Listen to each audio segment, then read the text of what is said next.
Olá, amigos do canal de Olhos Bem Abertos. Anísia ontem, mais uma vez aqui com vocês, para prosseguirmos nessa grande história que mais parece retirada de algum filme de ficção, mas que, segundo comprova a arqueologia, é real. E eu estava falando no episódio anterior sobre o roubo das tabuletas do destino. Essas tabuletas, só para elucidar, elas continham elementos, eu não sei como seria, mas eram elementos que proporcionavam àqueles que eram detentores dessas tabuletas construir uma civilização. Acredito até que fossem vários programas, como nós vemos hoje, vários softwares, que ali estão contidos informações importantes, enfim, que hoje, nos dias atuais, nós estamos tendo condições de ver e ter acesso a essa tecnologia, que para nós é moderna, é nova, mas ela já é muito antiga. E quando Anzu, que era um Anunnaki, que ficou lá em Lamu, que é Marte, ele ficou lá como um comandante dos Igigi, ou dos trabalhadores que vieram de longe, né, os Anunnakis também, para extração de ouro lá nesse planeta. E quando ele veio visitar a Terra para mostrar ou para falar do descontentamento dos Igigi, ele foi bem recebido, em que mostrou o seu grande laboratório, mostrou todas as construções que foram feitas aqui, os assentamentos, se não me falha, sim, tinha já 5 assentamentos, e pediu para Enlil também mostrar. E Enlil, ele mostra as suas dependências, os seus projetos para a Terra, que era a retirada do ouro. Só que Anzu, ele começou a ter uma ideia bandida. Ele falou: se ele detém essas tabuletas, por que eu não pego essas tabuletas e eu fico como o senhor do comando aqui da Terra e também comando Nibiru, ou Nibiru. Bom, esse Anzu, ele era da mesma árvore genealógica do Alalu, aquele que tinha morrido lá em Marte, que tinha lutado com Anu. Eu sei que são muitos nomes, mas eu vou ver um recurso para que eu coloque esses nomes e o que eles fizeram e a relação entre si, assim como os filhos desses que foram chamados de deuses e suas respectivas famílias. Todos eles tinham famílias, eram casados e tinham filhos. Mas, enfim, esse Anzu, então, ele rouba essas tabuletas do destino e Enlil fica completamente desnorteado, fica boquiaberto, atônito, porque essas tabuletas tinham que ser restituídas. E não tinha quem tivesse a coragem de enfrentar esse Anzu, porque ele, com as tabuletas, ele ficava extremamente forte. Então, veja só, então, era algo ainda que nós não atinamos dentro de uma tecnologia avançada que nós temos aqui na Terra. Porém, a Ninmah, ela vai estimular Ninurta a lutar. E Ninurta fala, então, eu serei o guerreiro de Enlil. E é sobre isso que nós vamos discorrer agora. Que eu vou discorrer e vocês vão ouvir. Quando Anzu ele fugiu, ele foi para uma montanha.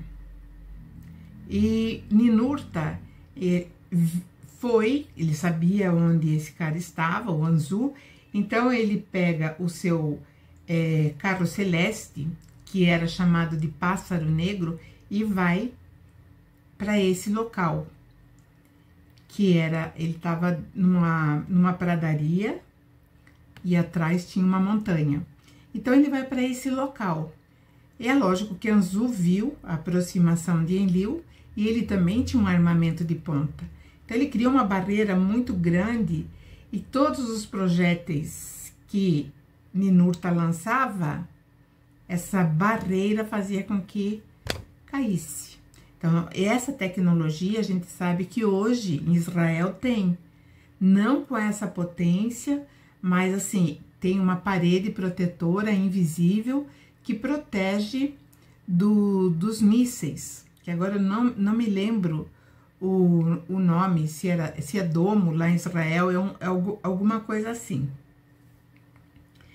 Então, Ninurta percebeu que a luta ia ser muito grande e que ele provavelmente levaria uma desvantagem, porque ele estava acionando as armas, os projéteis, eles não estavam atingindo o alvo e ele estava sendo também alvejado. Então ele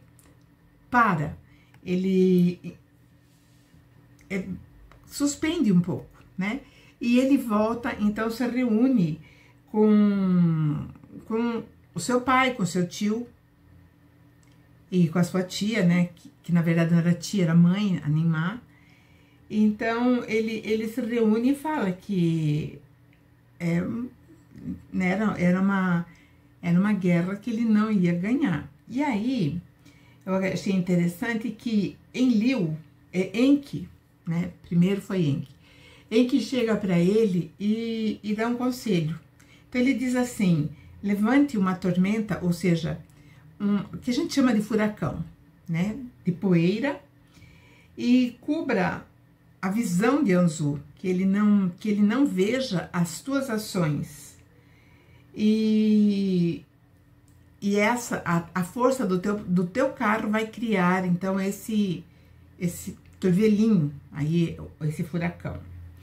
E Enlil, então, chama e fala: então, eu vou projetar uma arma para você, mas é poderosa. Então, ele projeta vamos dizer, um míssil que ele chamou de Tilu, ou Tilu. Então, era o nome do míssil. Até hoje, as grandes nações, elas têm um nome para as armas. Então, os mísseis também possuem nome até hoje. E então, com esse recurso, com o conselho do Enki e com a arma projetada para Ninurta por Enlil, Ninurta viu que tinha ainda uma chance muito grande de ganhar. E, bom, os dois guerreiros, eles lutavam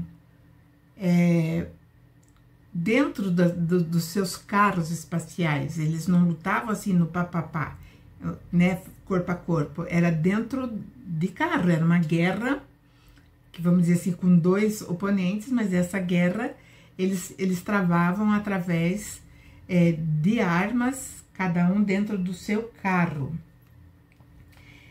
E aí, então, Enlil deu a instrução para Ninurta.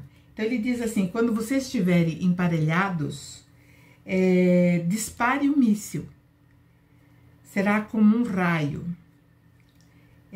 E como Enki já tinha trazido a primeira parte, que seria aquele turvelinho, né? Onde ele ia ter a sua visão completamente ofuscada, e daí ele poderia... Então, foi um plano, uma estratégia deles para combater Anzu. E quando as naves se emparelharam, Ninurta fez exatamente o que ele tinha sido, vamos dizer, treinado, e ele então levanta o torvelinho de poeira. Anzu perde a visão, só que quando ele perde a visão, no livro fica registrado como os pinhões, eu acredito que os mecanismos de sustentação da nave no ar ficaram expostos. E quando essa parte vital da nave ficou exposta, então ele atirou o míssil. E quando ele atirou, então a nave ela vem e cai ao chão, só que Anzu não morre. Então Ninurta desce da sua nave e prende o Anzu. Mas para o Anzu, a batalha era certa, que ele ganharia. Só que não. Então, Ninurta, quando ele prende, ele recupera as tabuletas e lógico que isso é uma alegria muito grande. Lá aonde ele estava, o Anzu estava naquela montanha, naquele local, lá em cima no topo da montanha ficavam os Igig. Provavelmente não, certamente é certo isso, eram aqueles que estavam criando uma revolta, porque eles queriam realmente não ficar em Marte, Lamu, porque lá era muito ruim, não era o ar, não era, vamos dizer assim, a dificuldade que eles tinham para respirar era maior, enfim, eles não gostavam porque era mais isolado, enfim, isso fez com que eles ficassem lá no morro olhando. E quando eles viram que Ninurta ganhou e que prendeu o Anzu, eles desceram e se ajoelharam, fizeram toda a reverência para Ninurta e beijaram os pés, significando que eles respeitavam a autoridade de Ninurta diante daquela situação.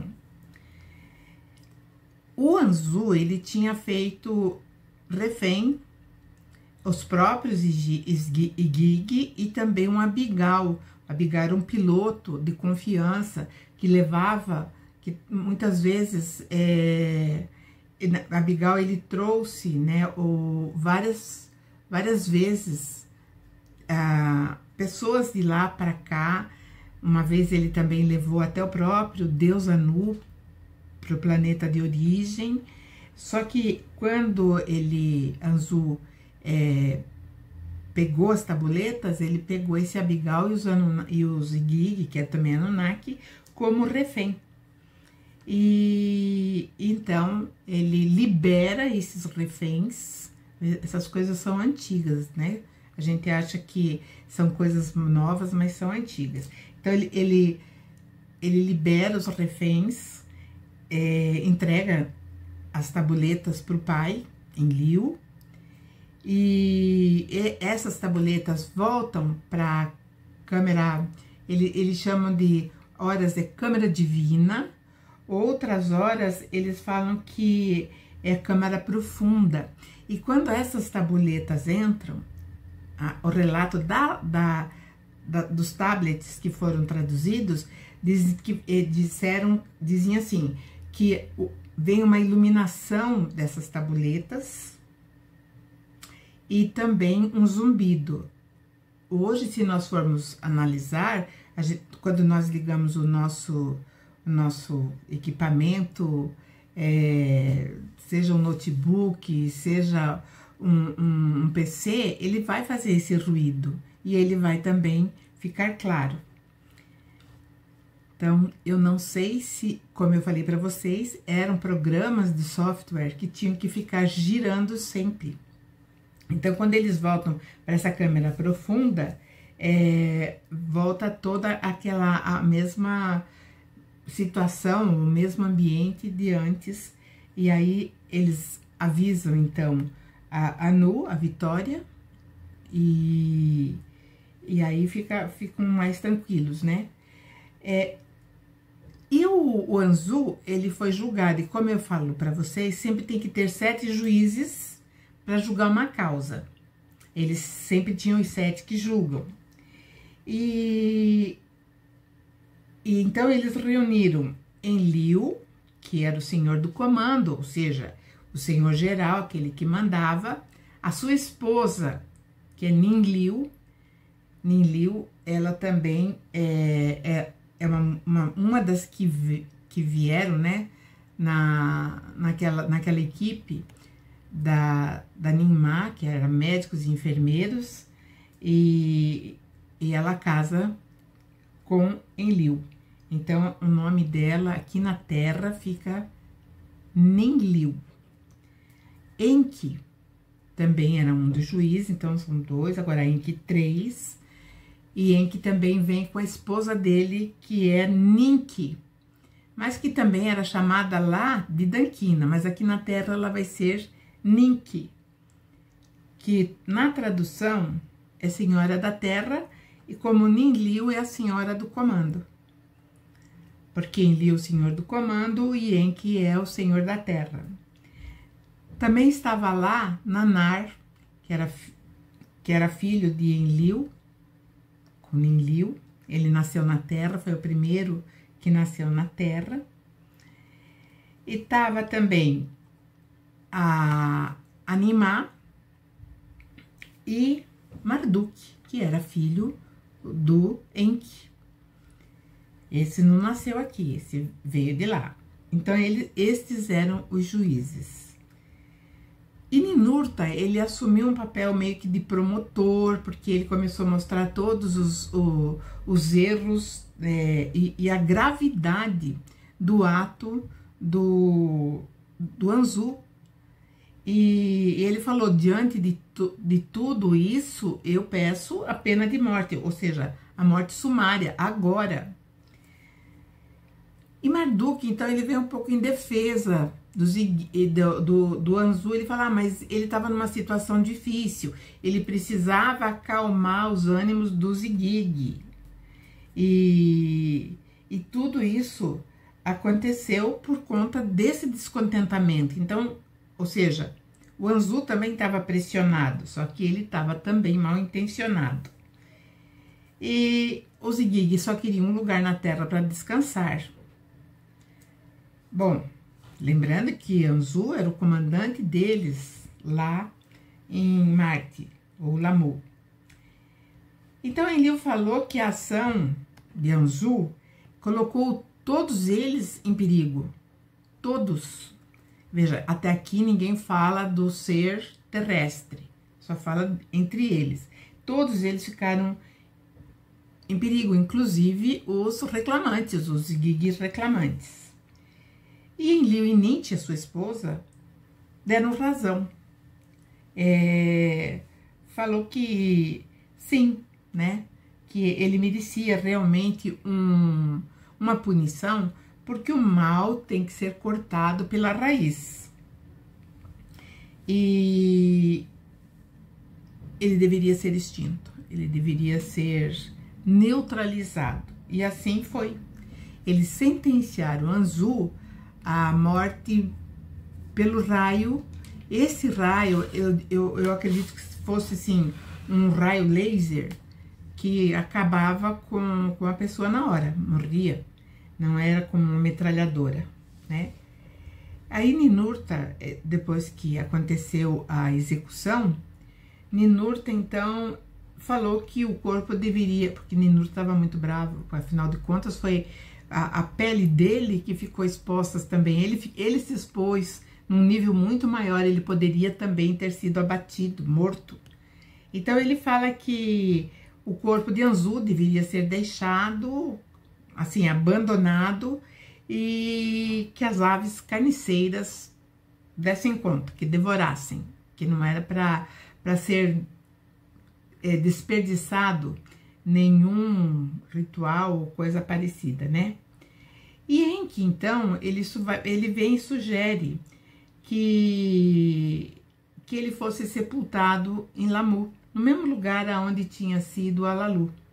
Por serem meio aparentados, na mesma árvore genealógica, eles, no mesmo tronco, eles deveriam então ser sepultados lado a lado. E assim foi.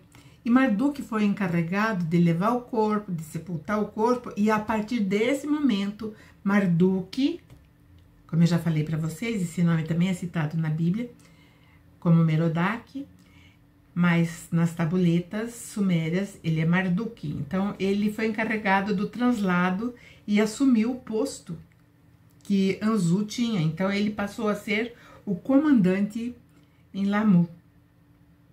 E então Enlil prestou atenção, porque afinal de contas o comando da terra era dele, e aí então ele diz que assim seja, ou assim seja. E isso tudo aconteceu no 25º Shar deles aqui na Terra, ou seja, fazia 90 mil anos dos nossos que eles estavam aqui. E a vida, depois de todos esses acontecimentos, voltou à normalidade. Mas Enlil sentia que o mal-estar, ele era latente, cedo ou tarde ia ter uma outra eclosão. E ele ficava incomodado com essa situação e ele procurava amenizar todos os males, os desconfortos que viria. Então ele começava a trabalhar num direcionamento ou num governo que minimizasse todos os desconfortos. Mas ele percebeu uma coisa também que deixou ele meio assustado, não só ele como Enki também, que eles olharam o semblante de Nimá e perceberam que ela não era mais igual àquela que chegou. Bom, aí eles decidiram entre eles, né, que as remessas de ouros deveriam fluir com mais rapidez, porque eles estavam percebendo alteração no corpo físico deles, né? Ninurta, ele era especialista ou perito em conhecer, ele era como se fosse um geólogo, que ele conhecia todas as camadas, ele estudava a composição dos planetas. E ele sugeriu, então, que se estabelecesse uma cidade do metal, onde o ouro seria fundido e refinado, e dali seriam transportados em naves para o planeta distante, Nibiru. E isso seria a toque de caixa, seria bem rápido, porque eles não podiam ficar esperando ou contando, né, com a pacificação daqueles que trabalhavam no pesado. E uma outra coisa também que ele sugeriu é que, quando fossem as remessas, a equipe que ficava aqui ia, depois voltava para pegar. Então, estava sempre trocando as equipes de trabalhadores de lá. E isso amenizou um pouco, bem pouco, né? Então, temporariamente, eles ficaram sem esses motins, mas havia ainda a questão se Anu, que era o pai, que depois eles vão chamar, né, o pai do céu, se ele concordaria ou aprovaria. Ele aprovou, né? Então, no Idin começou o projeto dessa cidade do metal. E aí, com a aprovação de Anu, então começa a vir o material de lá. Tudo, o material de construção não foi retirado da terra, veio de lá, e a construção demorou apenas rapidinho 3 anos deles, mas para nós são 10.800 anos, para eles é bem rápido, e recebeu o nome de Baditibira. E como a Ninurta foi o autor, né, e da sugestão, ele também foi nomeado primeiro comandante em Baditibira. Essa cidade, Baditibira, ela ainda existe ruínas dela lá no Iraque. É uma pena que eu não posso mostrar, mas provavelmente eu vou arrumar um jeito de mostrar para vocês que essa cidade ainda existe, e E as construções, evidentemente, naquele período não poderia ter sido com material da terra. Tinha que ter uma tecnologia muito mais avançada. E no nosso próximo encontro, eu continuarei falando do desenrolar de todos esses fatos e o que eles vão trazer para o nosso, vamos dizer assim, para o nosso destino como seres da Terra, tá certo? Deixem o like, deixem os comentários e também compartilhem o vídeo, eu agradeço muito. E isso dá peso nesse trabalho que nós estamos realizando juntos, porque sou eu e vocês. Eu aqui falando e vocês entendendo. Um grande beijo, até a próxima.